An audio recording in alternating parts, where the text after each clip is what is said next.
హైదరాబాద్లోని గచ్చిబౌలిలో కిడ్నాప్ కథ సుఖాంతమైంది. నిన్న రాత్రి గచ్చిబౌలి లేబర్ అడ్డా నుంచి చాక్లెట్ ఇప్పిస్తానని ఇద్దరు పిల్లల్ని తీసుకెళ్లాడు ఓ యువకుడు. పిల్లల కోసం తల్లిదండ్రులు స్థానికులు గాలించారు. అయితే సమాచారం అందుకున్న పోలీసులు గంటల వ్యవధిలోనే కిడ్నాప్ కేసును ఛేదించారు. నిందితుడిని ఘట్కేసర్ పిఎస్ పరిధిలో పట్టుకున్నారు. ఇద్దరు పిల్లల్ని గచ్చిబౌలికి తరలించారు. మరింత సమాచారం మా ప్రతినిధి కిరణ్ అందిస్తారు.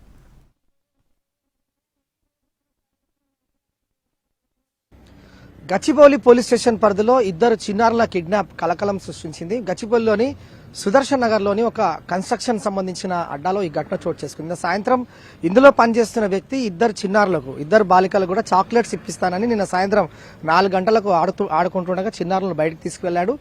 అంతలోనే తల్లిదండ్రులు కూడా పనిలో నిమగ్నం అయిపోయారు. ఇదే ప్రాంతం నుండి ఇద్దరు చిన్నారులు తీసుకువెళ్లి అతను ఘట్కేసర్ ప్రాంతంలో ట్రేస్ అవుట్ అయ్యారు. వెంటనే తల్లిదండ్రులు తేరుకొని పోలీసులకు సమాచారం ఇచ్చారు. పోలీసులు ఘటనా స్థలాన్ని చేరుకొని సీసీ కెమెరాల ఆధారంగా దర్యాప్తు చేశారు. అయితే ప్రస్తుతం ఇద్దరు చిన్నారులు కూడా సురక్షితంగా ఉన్నారు. ఇద్దరు చిన్నారులను కూడా పోలీసులు ట్రేస్ అవుట్ చేశారు. ఈ కిడ్నాప్ ఎవరైతే పాల్పడ్డారో ఆ వ్యక్తిని ఇందులోనే వర్క్ చేస్తున్నాడు అతన్ని కూడా పోలీసులు అదుపులోకి తీసుకున్నారు. అయితే నిన్న అర్ధరాత్రి ఇద్దరు పిల్లలకు సంబంధించిన ట్రేస్ అవుట్ కూడా అయింది. కిడ్నాప్ సంబంధించి ప్రత్యేక బృందాలతో పోలీసులు గంటల వ్యవధిలోనే కిడ్నాప్ కేసు ఛేదించారు.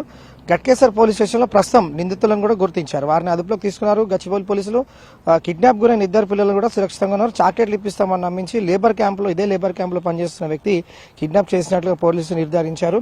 ప్రస్తుతం ఈ ఘటనకు సంబంధించి పరిశీలిస్తే సెక్యూరిటీ గార్డ్ ఉన్నారు. వారితో మాట్లాడడం कल शाम में कितने बजे हुआ जी इंसिडेंट? 4 बजे सर. शाम में 4 बजे हुआ. इधर ही काम करता हूँ. हाँ जी सर. क्या बोल के कर रहे हैं? क्या ये लेबर थे सर. ओके. क्या पूछ के लेके गए थे? आप भी बात करें क्या उससे? इनसे मैं गेट पे था, वो उससे पूछा कहाँ लेके जा रहे हो, बोल रहा मैं ले जा रहा हूँ बच्चे को बिस्किट खरीदने दुकान पे. तो फिर मैं कुछ नहीं बोला सर. ओके. बस. इसका मम्मी पापा इधर ही है ना? तो इसकी मम्मी एक साइड पे था और एक जिसका बच्चा था एक वो इसी जगह पे था सर.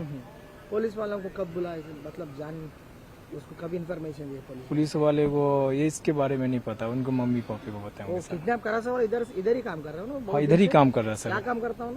सेंटरिंग का काम करता सर. जी. कहाँ का है? ये नहीं पता सर हमें. ये लोग अच्छे लोग बच्चे लोग भी उन्हीं को मम्मी पापा पता. किधर की नहीं मालूम सर. సో ప్రస్తుతం అయితే కిడ్నాప్ చేసిన వ్యక్తి ఇదే క్యాంపులో అతను కన్స్ట్రక్షన్ లో వర్క్ చేస్తున్నట్టుగా తెలుస్తోంది. వీరు గత కొద్ది కాలంగా ఈ కన్స్ట్రక్షన్ క్యాంప్ లో వారు నివాసం ఉంటున్నారు ఇద్దరు చిన్నారులతో పాటుగా. ఇది సుదర్శన్ నగర్ లోని ఇది క్యాంప్ కార్యాలయము కన్స్ట్రక్షన్ సంబంధించింది. సో ఇందులో కిడ్నాపర్ ఎవరైతే ఉన్నారో అతను ఇందులోనే గత కొంతకాలంగా సెంటరింగ్ వర్క్ చేస్తున్నాడు. అయితే చిన్నారులను గమనించడం, తల్లిదండ్రులు వేరే పనిలో నిమగ్నం అవుతున్న క్రమంలోనే అతను పక్కా ప్లాన్ వేసుకుని చిన్నారులకు చాక్లెట్స్ బిస్కెట్స్ ఇప్పిస్తానని సాయంత్రం 4 గంటలకు తీసుకువెళ్లాడు. ఆ వెళ్తున్న క్రమంలో సెక్యూరిటీ గార్డు కూడా అతన్ని ఆపి ప్రశ్నించాడు. అతన్ని ఆపి ప్రశ్నించినప్పుడు కూడా అతను వాళ్ళ తల్లిదండ్రులే చాక్లెట్లు ఇప్పించమని తనకు చెప్పారు కాబట్టి నేను పిల్లలు తీసుకుని బయటకు వెళ్తున్నానని సెక్యూరిటీ గార్డు చెప్పాడట. వెంటనే తల్లిదండ్రులకు సెక్యూరిటీ గార్డు సమాచారం ఇవ్వడంతోనే చుట్టుపక్కల కూడా పిల్లల కోసం వెతికారు. అప్పటికి కూడా ఆచూకీ లభించలేదు. వెంటనే పోలీసులు సమాచారం ఇవ్వడంతో పోలీసులు ప్రత్యేక బృందాలుగా గాలింపు చర్యలు చేపట్టారు. సీసీ కెమెరాల ఆధారంగా నిందితుడిని ఘట్కేసర్ లో ప్రస్తుతం అయితే పోలీసులు అదుపులోకి తీసుకున్నారు. ఇద్దరు పిల్లలను కూడా సురక్షితంగా ట్రేస్ అవుట్ చేశారు పోలీసులు. పూర్తి వివరాలు కూడా మరికొద్దిసేపట్లో షేర్లింగంపల్లి డీసీపీ శ్రీనివాస్ గారు పూర్తి వివరాలు కూడా వెల్లడించే అవకాశం ఉంది. Video journalist Rakesh Kiran, NTV.